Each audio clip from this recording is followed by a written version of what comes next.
go call 911 and get the first aid kit. I have an unconscious, non-breathing female victim at the hospital. I'm using the right away.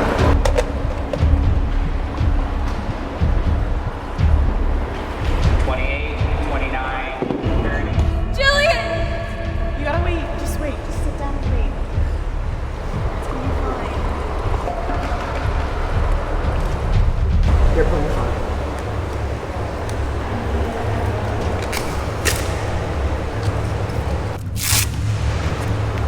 All right, it's ready. Stand clear. Push to shock.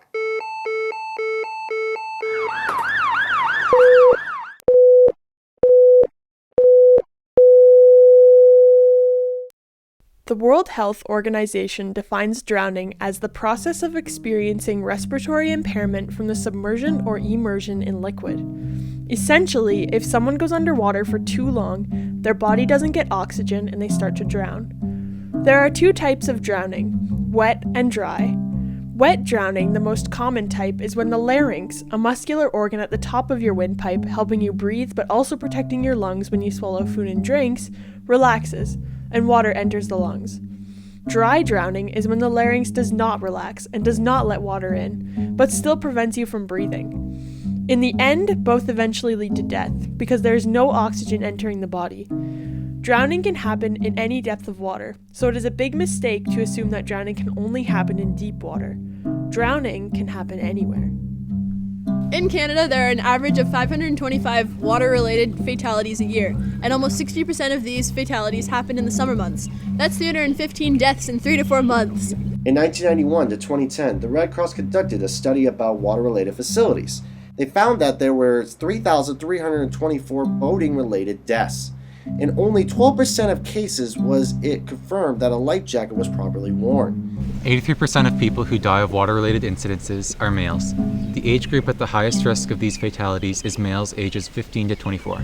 Between 1991 and 2010, Ontario had the highest number of water-related fatalities at 3,214. Drowning is a huge risk in any aquatic environment, and there are many stories of drownings that have happened because people didn't take action to compensate for the risk. Michelle Hilborn, Gary Sanger, and Catherine Goulet will mention some incidences and provide examples of actions and situations that increase the risk of a potential drowning. I would categorize some of the big risks into medical conditions.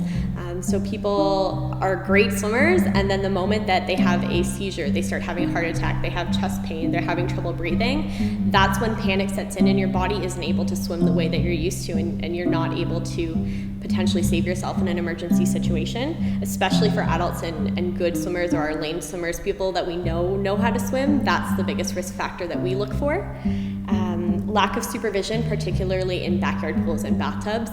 A lot of people will get together and have a bunch of kids over for a backyard party, and all the adults are there, but nobody's actually actively watching the kids. And a lot of people will overestimate their abilities. So whether it's children or adults, people start out okay, and then suddenly they start to panic because they're not able to catch their breath, they're not able to keep their head up, they've gotten themselves in deeper than they think they did. There was a youth group in a town not far from, in northern Ontario where I used to live, and on a lake much like the one behind me here, they decided to go swimming one night, and so they all went out to go swimming, have fun. They'd done it before, and at some point in the evening, one of the teenage boys decided, I just went out swimming, and disappeared under the surface and never to be seen again. Nobody really knows what happened, but they found him later, and he had drowned. It was just one of those moments when somebody wasn't watching and somebody got in trouble, and a very fun evening turned to a complete tragedy for a family. If you evaluate drowning incidents, again, as I've always said, it's kind of like a sequence of events that begin to align. Poor planning is probably the number one reason, in my view. People are, they're going to put themselves in an environment where there is risk, and there is risk in, on, and around the water, and they're not properly planning for it. If they're putting themselves in areas where there's natural conditions and there's no level of supervision other than what's provided to them by parental responsibilities or whatever, then really the responsibility is theirs to manage manage their own safety. A lot of people don't realize that Even in a lifeguarded pool, the lifeguards are there to watch the entire pool. They're not able to give their full attention to one or two children specifically. And when they have to give their attention so closely to one or two that aren't being watched as closely as we'd like them to be, then it takes their attention away from the pool and they're not able to scan and do their lifeguarding duties properly. If the children are around the water, steps need to be taken to make sure that they're safe. Drowning will continue to be a risk in any aquatic environment, and the way we compensate for that risk will determine the level of safety for anyone who decides to swim. Organizations across Ontario have created many initiatives to lower the risk of future drownings. In 2006, the Ontario Ministry of Education gave the Life Saving Society a nearly $1 million grant to start a province-wide program known as Swim to Survive. As a result, nearly 670,000 children from across 50 school boards have been able to participate in the program. 73% of Canadians feel that it is important to learn how to swim. Many public pools have created swim admission policies to identify children's swimming abilities right from the start. With many large organizations, swimming lessons, and resources available increasing, the number of drownings has the potential to decrease. The lifeguards that you see, the kids literally, that are standing on the sides of pools and standing at beaches are they're like the first responders at an emergency scene. Somebody's in trouble in the water and somebody potentially is drowned. They are literally like first responders. So you can think of them even acting like as you would call emergency services, like an ambulance or something.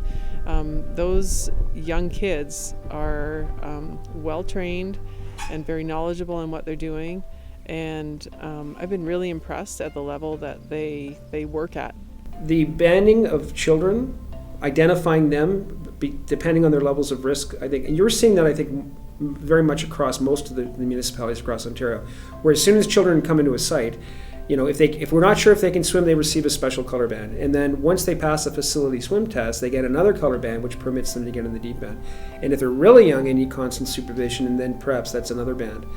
Again, it's recognizing that children could be at risk while swimming. So if you identify a screening process so that you can evaluate the level of risk associated with that, then I think we've done a lot, I think, in Ontario to ensure that children who are swimming in our public swimming pools are really kept safe. So we have a number of layers of protection here at the YMCA of Woodstock, starting with our swim admission policy. So we've created a policy, in many different pools across Ontario have similar policies where it's targeting the children who are at the age group where they're at the highest risk of drowning. So a lot of places will use a swim test as well as braceleting to identify to the lifeguards who has completed the facility swim test and who hasn't, and they're able to prioritize which child needs to be within arm's reach of a parent, and that helps us tremendously. It seems like such a small thing, and it seems like a hassle to have to go through it and to try and get your kid to get to the point where they're able to complete the facility swim test, but it has enormous benefits, and we're never going to know how many lives something like that can save, but if it's one and we don't even note it, isn't that worth it?